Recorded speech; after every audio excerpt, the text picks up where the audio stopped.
Phillip Long here with Sean Williams, our SEO expert with BIS Designs. Today we want to really start off the new year right, and we want to give people some tips about how SEO works in the market. So what I'm basically going to do is I'm going to interview Sean and ask him a couple of questions, and he's going to respond back. I'll repeat this at the end, but if you have questions, you can send us a Twitter or respond to us on this Facebook feed, and you can do it at BIS Designs, at BIS Designs for Twitter, or just comment here, and we'll video chat back to you the answers. So, Sean, thank you for joining me today. Sure, thanks. Glad to be here. What I wanted to know is really, what do you see in 2017 as far as SEO and how it's changing? Well, to be honest, not much has changed in SEO in like the past 7 years. Google has been very adamant and, very straightforward with what they want to see. And what they want to see is that you are providing value, that you are, giving people a good overall user experience, and you're giving a solution to a problem. That's the main thing that Google wants to see.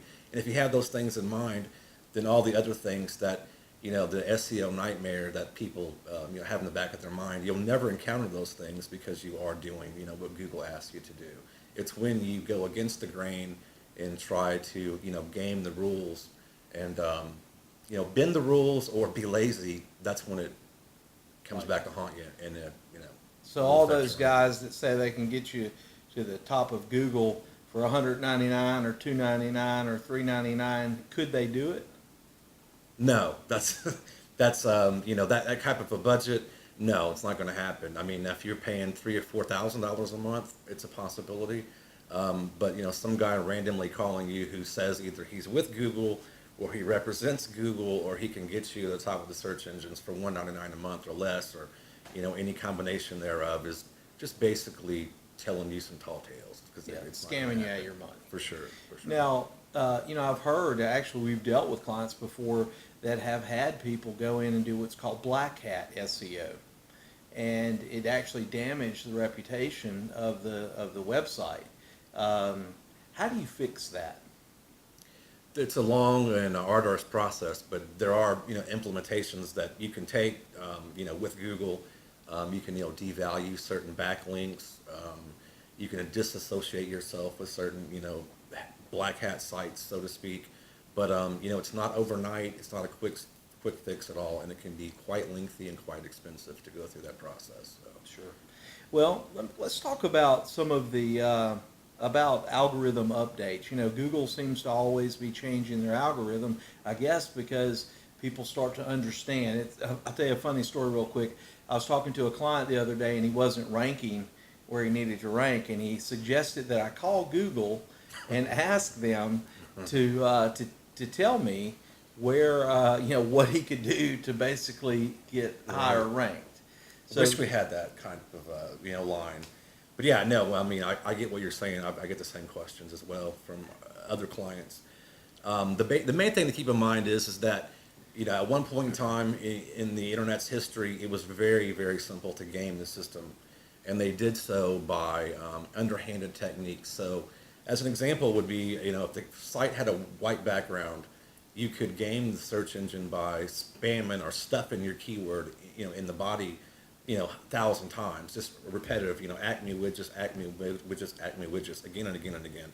And you would put that in white, to match the background so it wasn't intrusive for your visitor or it wouldn't throw them off.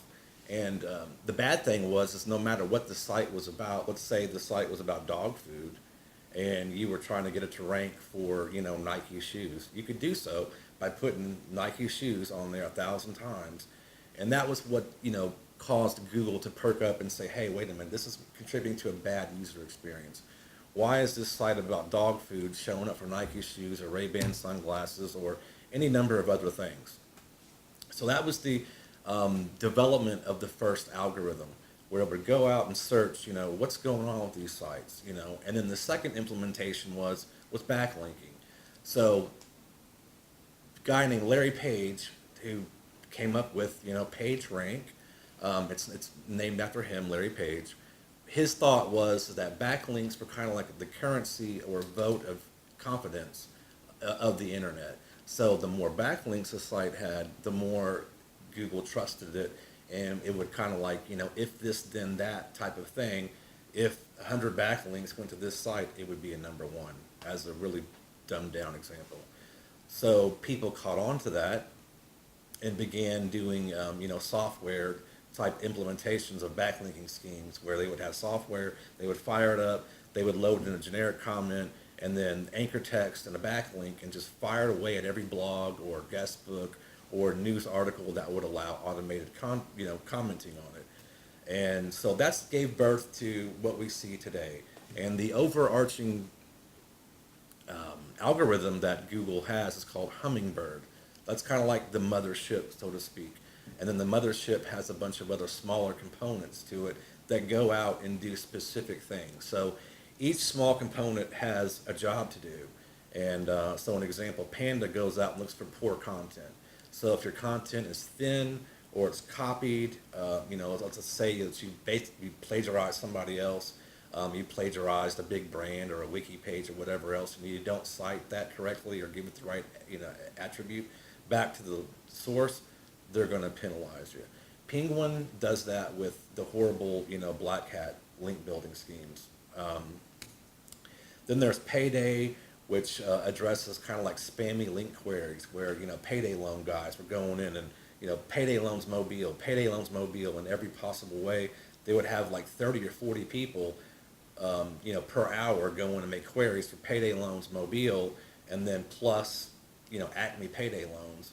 And then sooner or later, the algorithm would go, oh, ding dong, payday loans for this city, they want Acme. So that's what the payday loan portion of the algorithm is addresses, that and other spammy queries like that. Then there's the mobile, which, pretty straightforward. Mobile Armageddon came and went. So mobile friendly, you better be mobile friendly or you're going to be knocked out of the mobile searches. And then you have Pirate, which goes out and looks for pirated content, whether it be a video file or PDF or, an Audible type of product that someone's given out for free. So all of those things combined contribute to an overall quality score these days. So once your site passes all these different metrics, and you have in mind that you're providing value, content is king, that you're really writing good content and solving a problem and offering solutions, and you're not trying to game the system, you're going to be good. Yeah. So it sounds like to me SEO is a lot the same, but it is advanced in its really mechanisms to keep people from gaming the system. Most definitely, yes. That's really what Google is trying to give relative content to the user, so they have an experience that matches their search.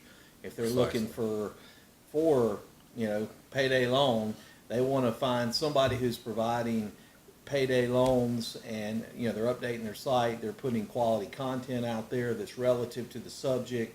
Maybe they're putting videos, and we know videos help the rankings. But again, that's just because it has more content that would be relative to the specific topic.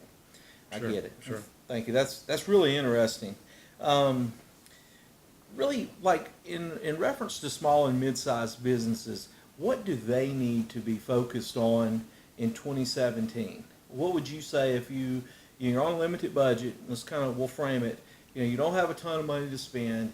You want to get the most bang for the buck, and you want your business to grow from internet and digital marketing. What would you do in 2017? I would, first of all, get rid of the mindset that SEO and SMM, or social media marketing, and pay-per-click marketing are little individual entities, and start, integrating things into a holistic approach.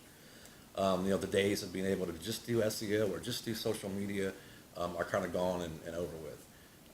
So you have to have the mindset that this is an integrated thing. It's an integrated online marketing plan, and you've got to think in those terms now. Even the landscape of Google itself is moving that way. We've seen where in the local listings themselves, there used to be like a 6-pack of, if you were looking for a plumber, there would be 6 local options pop up for you in the map. Then it went down to 5, and then it went down to 3. Well, now it's down to 3, and you can pay to play and be inserted in one of the 3 positions. If you pay enough money, you can get inserted in there. So the landscape, and this has been happening for 4 or 5 years, is Google is transitioning to that. We want you to be able to pay in the local market and be basically listed number one or get the most attention. So you got to keep that in mind. You know what surprises me with Google, in their purest form of what they do, they say we want to provide the most relative content for the end user. And yet, money, the whole reason why all these new algorithms are out there to keep you from copying data from a guy who's really got it working, duplicate content or stealing videos and all the stuff to make you rank high, they suppress that. And yet, you can be a terrible payday loan company, to use that example, and you can give them a little money, and then they'll rank you up there on number one. So, to me, there's a bit of disparity between their philosophy. That's just a little side note, but I think it makes the point that in order to rank organically without paying is getting more and more difficult. And that's where I think what you said earlier, where you think of the social media aspect of it, because it's providing those backlinks that are relative to the conversation. It's declaring to the audience who you are and what you do. It makes for the it answers it solves it answers the question or solves the problem, as you discussed earlier. Sure. Not only that, but it's it means that you're actively engaged in the community, and then you are a real entity with human beings, and you're out there, interfacing with your target market. That's the beauty of social media, and then also just being engaged with those people, not just trying to throw what you sell down their face all the time, but actually providing some type of relationship building efforts between the two of you. That's a strong point of social media, in my opinion. Yeah. So. And so would you agree that basically the market has gone, competition getting steeper, people are moving away more and more from print. I mean, I ask clients all the time, do you have a phone book anymore? And they will say, yeah, I got 2 of them, and my monitor is on top of them. I've never opened them. But it's really, declaring what the market's doing is that it's going to be like in the old days of Yellow Pages. If you wanted to be ranked first, you had to spend more money. Or Precisely. Yeah, you had to have a double truck ad, a 2-page ad in color, and that would put you to the front of the market. It seems to me more and more and more that digital marketing is on that road. Definitely are. Yeah, to be relative, you've got to. It's going to take more effort. Right, and again, you've got to break up your marketing plan, because as we already know, when you look at Google itself, they spend millions of dollars every month, going into research of human psychology, the way that we put patterns together. I mean, all kinds of things to switch up where they put those ads and the placement of ads, and small little tweaks about color, or if we put so many stars below it, or this this is all things that happened in the past that they spent millions of dollars on testing and A/B split testing, et cetera, et cetera. But the point being is that they know that our cognitive abilities, we will drown it out. We'll ignore these things. Sure. They don't want that. So for you to stay relevant, you're going to have to insert yourself in that 3-prong attack. You can't just do one thing and hope that you're going to be viable in the marketplace just off SEO alone, or just off social media marketing, or just doing your pay-per-click marketing. You're going to have to integrate all 3 together and have a solid, definitive plan this year and going forward, because it's only going to get even harder and worse, to maintain a really good presence without all 3 components going forward. Well, great. Well, thank you, Sean. Sure. We appreciate you guys watching. And again, if you'd like to comment, we'll answer you in a live video or phone call, whatever you need. Or you can send us a tweet, and it's at BIS Designs. Again, thank you for watching. Have a great 2017. Make it good.